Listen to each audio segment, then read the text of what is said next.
After 13 years of civil war in Syria, more than half a century of brutal authoritarian rule by Assad and his father before him, rebel forces have forced Assad to resign his office and flee the country. We're not sure where he is, but there's word that he's in Moscow. At long last, the Assad regime has fallen. This regime brutalized and tortured and killed literally hundreds of thousands of innocent Syrians. The fall of the regime is a fundamental act of justice. It's a moment of historic opportunity for the long-suffering people of Syria to build a better future for their proud country. It's also a moment of risk and uncertainty. As we all turn to the question of what comes next, the United States will work with our partners and the stakeholders in Syria to help them seize an opportunity to manage the risks. You know, for years, the main backers of Assad have been Iran, Hezbollah, and Russia. But over the last week, their support collapsed, all three of them, because all three of them are far weaker today than they were when I took office. And let's remember why. After Hamas attacked Israel on October the 7th, 2023, when much of the world responded with horror, Iran and its proxies chose to launch a multi-front war against Israel. That was a historic mistake on Iran's part. Today, Iran's main territorial proxy, Hezbollah, is also on its back. Only 12 days ago, I spoke from the Rose Garden about the ceasefire deal in Lebanon, a deal that was only possible because Hezbollah has been badly degraded. Meanwhile, Hamas has been badly degraded as well. Iran's own military capabilities have been weakened. Iran tried 2 times to attack Israel, and the United States and built a coalition of countries to directly defend Israel and help defeat those attacks. All this made possible for Iran and Hezbollah to continue to prop up, impossible I should say, for them to prop up the Assad regime. Additionally, Russia's support for Assad also failed. And that's because Ukraine, backed by our American allies, has put up a wall of resistance against the invading Russian forces, inflicting massive damage on the Russian forces. And that has left Russia unable to protect its main ally in the Middle East. Excuse my cold. The upshot for all this is, for the first time ever, neither Russia nor Iran nor Hezbollah could defend this abhorrent regime in Syria. And this is a direct result of the blows that Ukraine, Israel, have delivered upon their own self-defense with unflagging support of the United States. You know, over the past 4 years, my administration pursued a clear and principled policy towards Syria.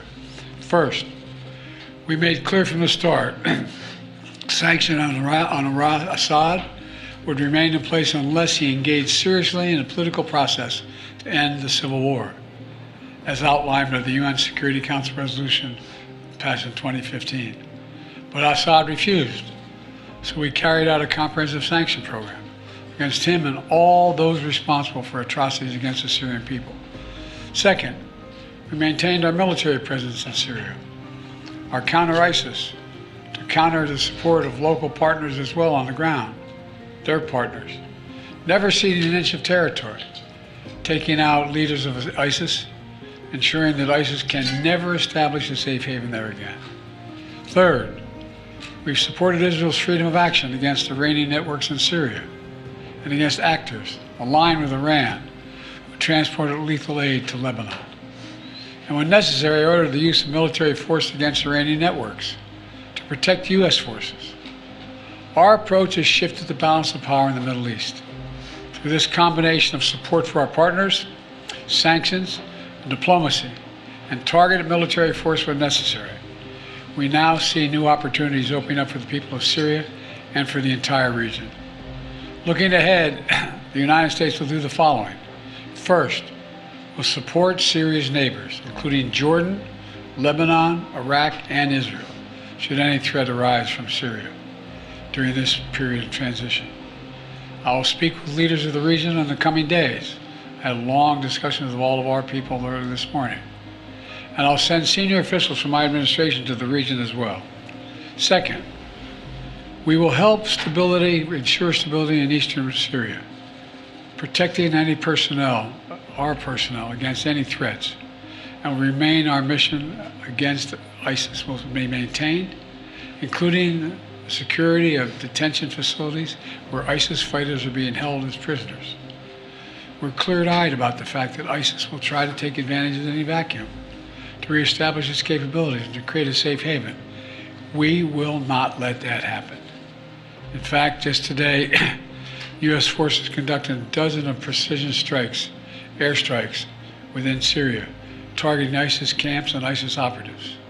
Third, we will engage with all Syrian groups, including within the process led by the United Nations, to establish a transition away from the Assad regime toward independent, sovereign, independent, I want to say it again, sovereign Syria, with a new constitution, a new government that serves all Syrians. And this process will be determined by the Syrian people themselves. And the United States will do whatever we can to support them, including through humanitarian relief, to help restore Syria after more than a decade of war and generations of brutality by the Assad family. And finally, we will remain vigilant. Make no mistake, some of the rebel groups that took down Assad have their own grim record of terrorism and human rights abuses. We've taken note of statements by the leaders of these rebel groups in recent days, and they're saying the right things now. But as they take on greater responsibility, we will assess not just their words, but their actions. And we are mindful that there are Americans in Syria, including those who reside there, as well as Austin Tice, who was taken captive more than 12 years ago. We remain committed to returning him to his family. As I've said, this is a moment of considerable risk and uncertainty, but I also believe this is the best opportunity in generations for Syrians to forge their own future, free of opposition. It's also an opportunity through far from certain, for a more secure and prosperous Middle East, where our friends are safe, where enemies are contained. And it would be a waste of this historic opportunity if one tyrant were toppled and only to see a new one rise up in its place. So it's now incumbent upon all the opposition groups to seek a role in governing Syria, to demonstrate their commitment to the rights of all Syrians, the rule of law, and the protection of religious and ethnic minorities. These past few days have been historic. And it's in the days ahead that will determine the future of this country. And we intend to approach them with strength, wisdom, and resolve. So thank you very much. God bless America, and God protect our troops. Thank you. What should happen to Assad now, Mr. President? Mr. President, What does the are you U.S. concerned know about all that about foreign Austin released? What does the U.S. know about where Austin Tice might be and if he's safe?